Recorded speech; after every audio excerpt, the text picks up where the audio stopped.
कहता ना, कुदरत भी क्या चीज है। 5 साल एक मैसेज भी नहीं कि जनाब आप ठीक हो, जिंदा हो,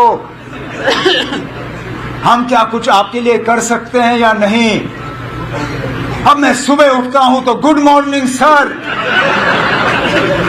1 बजे फोन देखता हूं तो सर लंच के लिए क्या खाया, 8 बजे फोन देखता हूं सर डिनर में क्या था, आपके लिए कुछ भेजूं तो नहीं, और 10 बजे रात को गुड नाइट सर, प्लीज अच्छे से सो जाइए।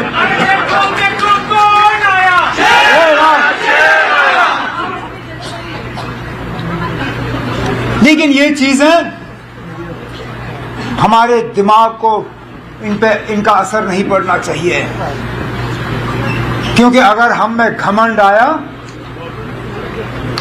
अगर हमें ये लगा कि हम अब बहुत बड़े 30 मार खान हैं और बस हम ही हम हैं और कोई नहीं है, जिस तरह लोगों ने आज हमें मौका दिया, खुदा ना खास्ता अगली बार लोग हमें सजा देंगे। तो पहले दिन से हमें यह तय करना है कि हम इस हुकूमत का गलत इस्तेमाल नहीं करेंगे, हम इस हुकूमत का अपने ऐशो आराम के लिए इस्तेमाल नहीं करेंगे। ये हुकूमत हमारे लिए नहीं है, हम खिदमतगार हैं, मालिक नहीं।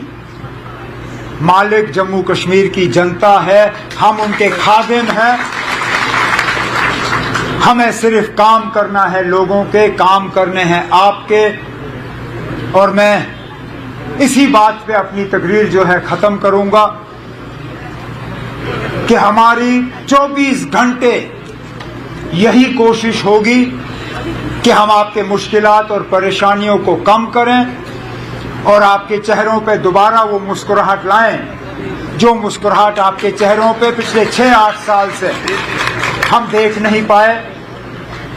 मैं जनाब सदोत्रा साहब को, रतन लाल गुप्ता साहब को, अपने तंजीम के बाकी साथियों को, अपने विमेंस विंग के जो सीनियर लीडर हैं यहाँ पे, इनको, अपने यूथ, अपने पेरेंट विंग, और जाते जाते मैं इतना जरूर कहना चाहूंगा, मेरे जो साथी आगे तरक्की करने की उम्मीद लगाए बैठे हैं, दिल छोटा मत करो ना। अब हमें 5 साल का अरसा दिया हुआ है, फिलहाल हम यूटी हैं, ये भी ज्यादा देर रहेगा नहीं, हम अपने हकूक हासिल करेंगे। हमसे जो लिया गया है उसके लिए हम जिद्दोजहद करेंगे, कोई रूठने की जरूरत नहीं है, कोई मायूस होने की जरूरत नहीं है। हमें मौका मिला है लोगों की खिदमत करने की, इंशाल्लाह खिदमत करते रहेंगे।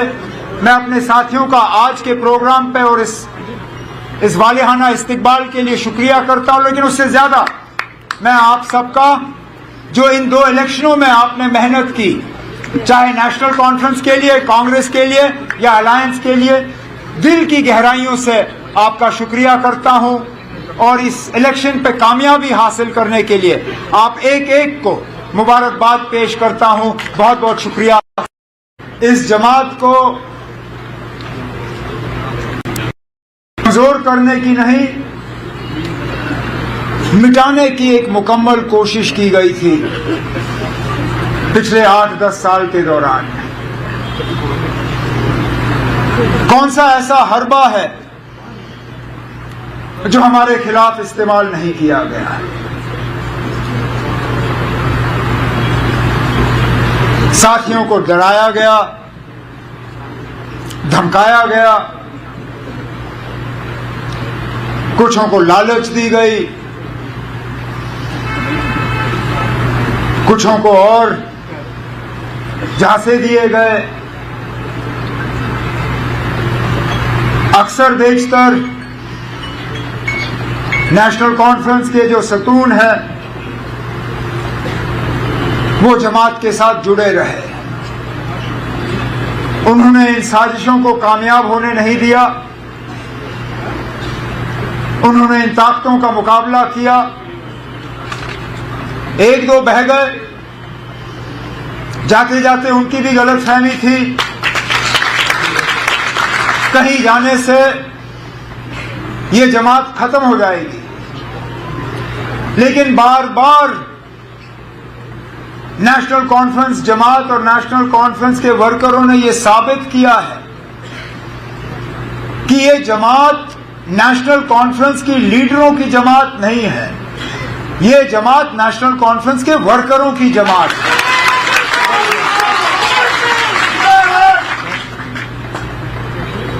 हमें ताकत नेशनल कॉन्फ्रेंस की ऊपर की सतह की क़यादत से नहीं मिलता, हमें ताकत मिलता है पहले अल्लाह ताला से, भगवान से, वाहिगुरु से। उसके बाद ताकत मिलता है जम्मू कश्मीर की आवाम से और नेशनल कॉन्फ्रेंस की वर्कर से। ये इस बात का नतीजा है कि हमारा काडर मजबूत है, कि इस जमात ने तमाम तूफानों का जो है सामना किया है।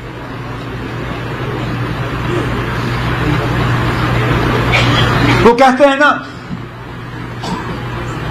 फनूस बन के जिसकी हिफाजत हवा करे, वो शमा क्या बुझे जिसको रोशन खुदा करे। हमें बुझाने में मुझे बताएं ना, कौन सी कसर बाकी रखी गई थी। लेकिन कोई सोच भी नहीं सकता था कि इलेक्शन के बाद ये नतीजा होगा। और मैं जम्मू कश्मीर के लोगों को आज इस स्टेज के माध्यम से सलाम करना चाहता हूं, जिस तरह उन्होंने अपने वोटों का इस्तेमाल किया और समझदारी से अपने नुमाइंदे चुने। अब क्या हमें और सीटें मिल सकती थी? बिल्कुल। क्या हम उम्मीद कर रहे थे कि इससे ज्यादा हो? शायद अपने से नहीं, लेकिन दूसरों से। लेकिन एक एक सीट जो आज हमारे पास है, मैं उसके लिए दिल की गहराइयों से जम्मू कश्मीर के वोटरों का शुक्रगुजार हूं। और उसके बाद जो इंडिपेंडेंट एमएलए जीत के आए और फौरी तौर बिना कोई शर्त रखे हुए अपने लिए हमारे इस कारवां के साथ जुड़ गए और हमारी मदद करने निकले, जिसमें हमारे बन्नी के एमएलए डॉक्टर रणेश्वर सिंह जी भी यहां बैठे हैं।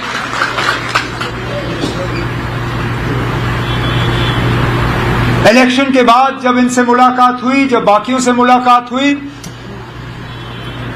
इनमें से एक ने भी अपने लिए नहीं मांगा। जब बात की तो जम्मू कश्मीर के आवाम के हवाले से बात की, अपने असेंबली सेगमेंट के हवाले से बात की, अपने डिस्ट्रिक्ट के हवाले से बात की और कहा कि लोगों के जो मुतालबे हैं, मुश्किलात हैं, उनका अब हल होना चाहिए। हम बेसब्री से इस दिन का इंतजार करते रहे। 2018 में लोगों की चुनी हुई हुकूमत जब चली गई, तो तब से लेके आज तक लोगों ने दरबदर की ठोकरें खाई, मुसीबतों का सामना किया, उनकी आवाज कहीं पहुंची नहीं। मायूसी, परेशानी, दुख, दर्द। लेकिन आज मैं जम्मू कश्मीर के लोगों को ये यकीन दिलाना चाहता हूं कि अब आपकी सुनवाई होगी, आपकी आवाज अंधेरे में गायब नहीं होगी, आपके मुतालबे नहीं रहेंगे, आपके मुश्किलात जो हैं इंशाअल्लाह आगे जाके उन मुश्किलात को हम हल करके ही अपने आप को दोबारा लोगों के सामने पेश करेंगे। इलेक्शन के नतीजे निकले ही नहीं थे।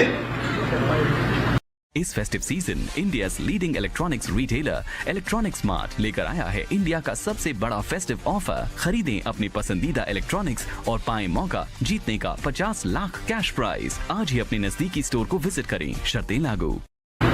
जम्मू को सजा दी जाएगी कि उन्होंने नेशनल कॉन्फ्रेंस के उम्मीदवार या कांग्रेस के उम्मीदवार को यहां से चुना नहीं।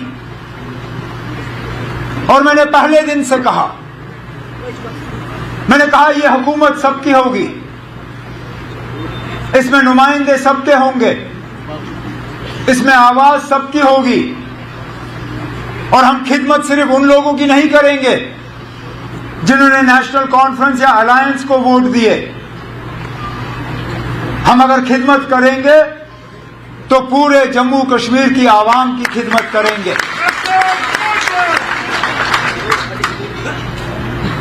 डिप्टी सीएम बनाना कोई मजबूरी नहीं थी ना। इससे पहले भी जम्मू के डिप्टी सीएम बने हैं, लेकिन वो कोalition में मजबूरी की वजह। मुफ्ती मोहम्मद सैयद साहब, अल्लाह मगफिरत करे उन्हें, जब वो वजीर आला बने तो कांग्रेस के साथ उनका अलायंस था। अलायंस को उन्होंने औहदे देने थे। मंगत राज शर्मा जी डिप्टी सीएम बने। जब गुलाम नबी आजाद साहब जम्मू से सीएम बने, डिप्टी सीएम बनाना था, कश्मीर को डिप्टी सीएम का दर्जा मिला।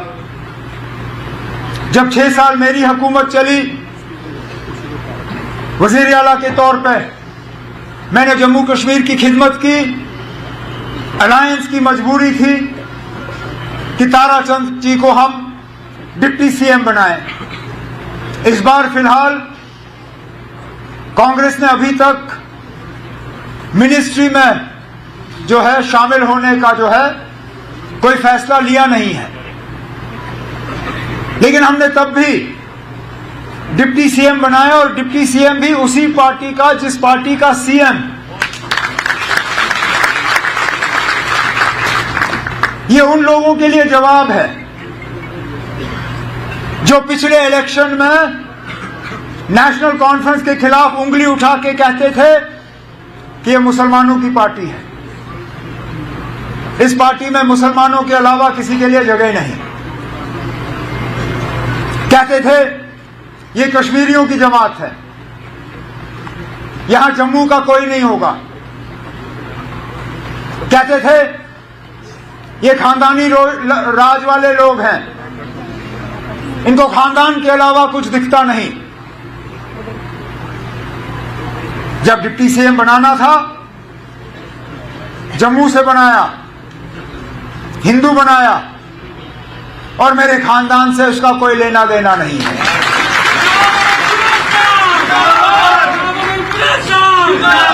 अब क्या कहोगे? अब क्या कहोगे? क्योंकि सवाल तो हम आपसे भी बहुत कर सकते हैं, लेकिन आज मैं इस मौके का उस चीज के लिए इस्तेमाल नहीं करना चाहूंगा, क्योंकि लोगों ने जवाब दे दिया। जिस तरह डिलिमिटेशन कराई गई थी ताकि एक पार्टी को उसका फायदा हो,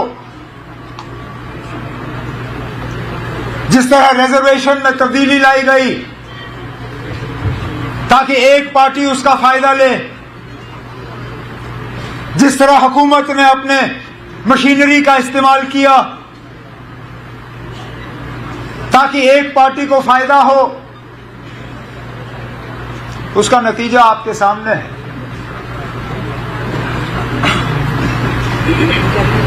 मतलब ये कि ये तमाम हरबे जो हैं ये आपको इलेक्शन तक पहुंचा सकती हैं, लेकिन इलेक्शन जितवा नहीं सकती।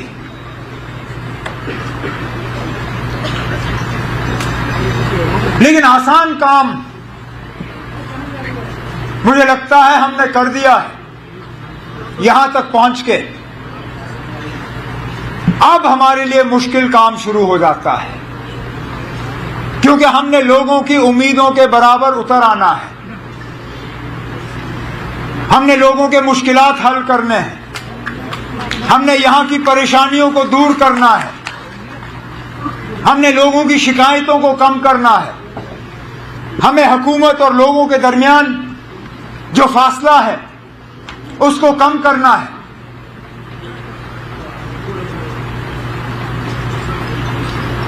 अब सगोत्रा साहब ने अपनी तकरीर में जम्मू के हवाले से बहुत सी बातें की कि ये भी मुद्दा है, ये भी है, ये लोग इस बात पे नाराज हैं, उस बात पे नाराज हैं। लेकिन मैं मजबूर होता हूं पूछने पे, ना अब ये नाराजगी पोलिंग बूथ में हमें नजर क्यों नहीं आई?